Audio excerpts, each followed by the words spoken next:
Sabe quando a gente pega um rótulo e, tipo, lá marca absurdos 14% de álcool e a expectativa natural já é aquele soco de solvente no paladar? Ah, com certeza. Aquela coisa ofuscando qualquer complexidade, né? Exato.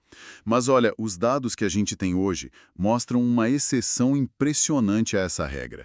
O objetivo desse nosso mergulho profundo é dissecar a Shamrock Stout, que é produzida pela Goose Island Beer Company. Sim, a gente compilou a ficha técnica direta deles, notas de degustação, e dados de avaliações. Tudo para entender como uma receita com números tão extremos consegue entregar uma experiência tão aclamada. Pois é, e é um verdadeiro quebra-cabeça, porque estamos lidando com uma Imperial ou Double Stout, que continua em produção ativa. O que já prova que essa fórmula peculiar não foi só um experimento passageiro, sabe?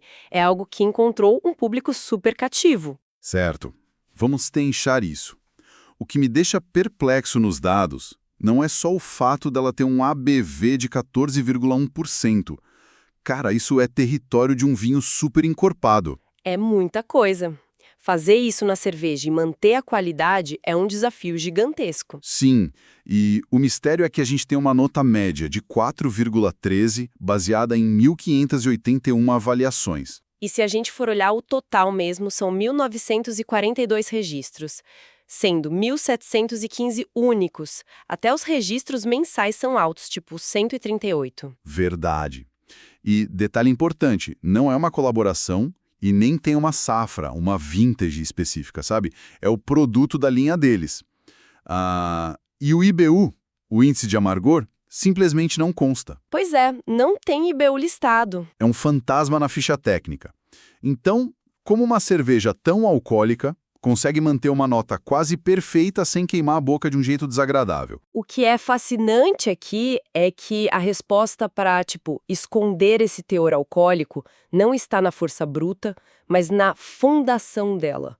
A cervejaria não tenta lutar contra os 14%. Eles meio que abraçam a potência. Exatamente. A estratégia é construir uma base estrutural tão rica e tão densa que o álcool acaba sendo absorvido pelos outros elementos.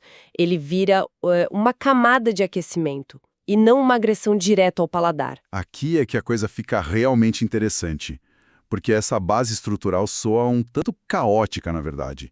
As notas de degustação indicam que ela é envelhecida em barris de bourbon, com uma infusão de chocolate branco, fava de baunilha, lactose e, pasme, menta. Nossa, uma lista de ingredientes bem ousada, né? Muito.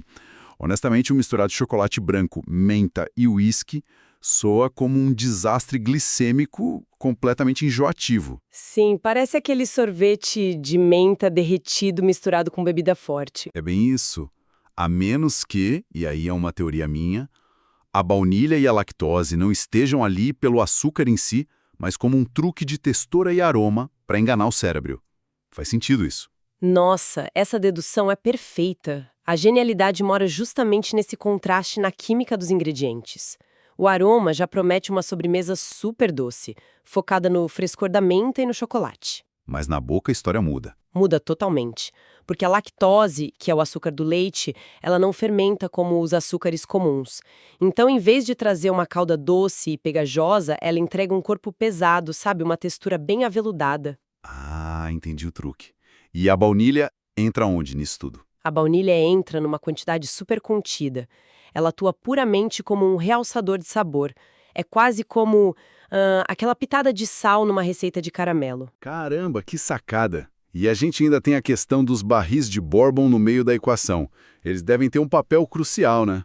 Eu fico impressionada com isso, porque sim, eles são fundamentais. A madeira carbonizada dos barris atua quimicamente, quebrando os compostos mais agressivos do álcool durante a maturação. Então o barril funciona como um filtro natural, tipo domando a fera. Exato.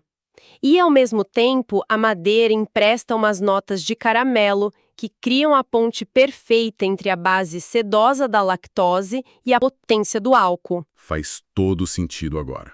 A lactose sustenta o peso, o barril arredonda essas arestas químicas e aí aqueles 14,1% de álcool entram no último segundo do gole. Limpando o paladar. Isso. O álcool não queima, ele seca e limpa a boca, cortando qualquer traço que pudesse ficar enjoativo daquela base de sobremesa. É uma engenharia de receita muito, muito intencional, porque não basta só jogar ingredientes exóticos num tanque.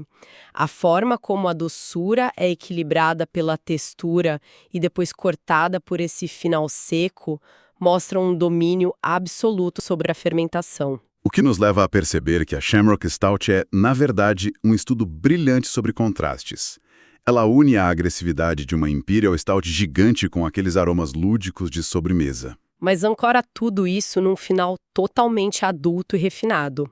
É a prova clara de que dados extremos não significam necessariamente uma experiência desequilibrada. Com certeza.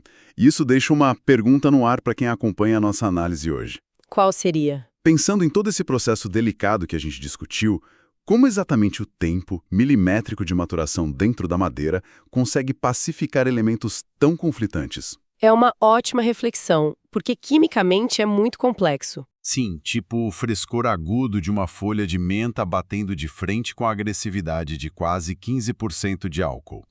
Como o tempo transforma o que parecia a receita certa para um desastre numa obra-prima tão elogiada.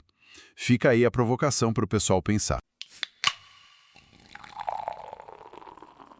E assim chegamos ao final de mais um episódio do Beer Review, um podcast da Rare Beer Brasil. Aqui exploramos o universo das cervejas artesanais, com histórias, curiosidades e experiências que tornam cada gole especial. Beer Review, Rare Beer Brasil. Se você curtiu, siga o podcast na sua plataforma preferida para não perder nenhum episódio. Compartilhe com amigos que amam descobrir novos sabores e histórias.